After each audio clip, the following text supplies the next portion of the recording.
Hello everyone, আসসালামু আলাইকুম। কেমন আছেন সবাই? তো বরবাদ ছবি দেখতে গিয়ে জীবনটা আসলেই বরবাদ হয়ে গেল। তো আমি ঢাকায় টিকিট পাই নাই, সেজন্য আমি ময়মনসিংহ বেড়াতে গেছিলাম। ভাবছি যে ওখানে হলে দেখবো, সায়মানি হলে।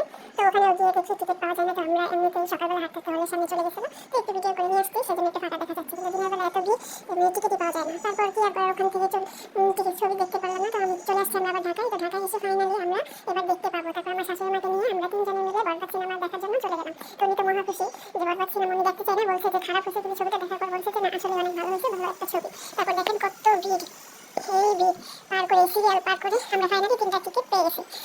এত এত মানুষ দেখে মাথায় পুরো নষ্ট হয়ে গেছিল, ভাবছি যে এবারও দেখতে পারবো না ছবিটা। তারপর ফাইনালি ভিতরে ঢুকে গেলাম। ঢুকে গিয়ে এখন বসে একটু ভিডিও করে নিচ্ছি। তো দেখেন কি আমার হাজবেন্ড তো পুরো গেমে গেছে, যেহেতু এত বড় সিরিয়াল করতে হয়েছে।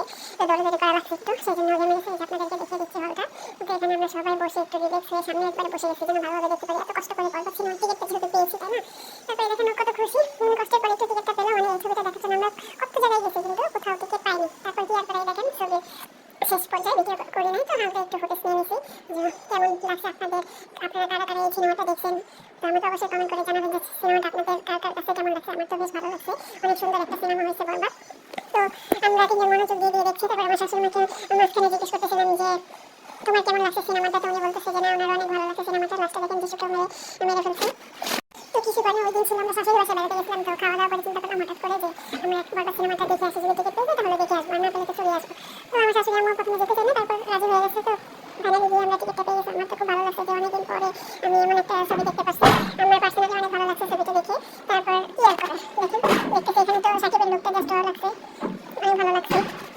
তারপর এখানে দেখেন নায়ককে ধোকা দিয়েছিল, ধোকা দেওয়ার পরে ওর বউ বুঝতে পারছে। এখন নায়কের কাছে যেতেই নায়কে দিচ্ছে একটা ঘড়ি।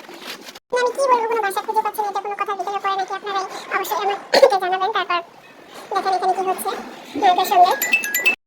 ফাইনালি তারপরে দেখেন ছবিটা শেষ পর্যায়ে আমরা তো দেখতে গেছি কয়েকজনকে, না জানি আমার খুব কাছে বন্ধু বান্ধবকে। তারপর ওরা তো দেখে কি বলবো, ওদের মাথা গরম হয়ে গেছে, ওদেরকে কেন নিয়ে যায়নি, কেন নিয়ে গেলাম না, সেটা নিয়ে ওদের কত অভিযোগ, কেন আমরা চলে গেলাম। তারপর কত কি মানুষের জীবনে এমনও হয়ে থাকে, তাই না? বাস্তব নিয়ে সিনেমা তৈরি হয়, এমন ধোকা ভাবা যায়, আশা করা যায় না, এমন ধোকা মেনে নেওয়া যায় না।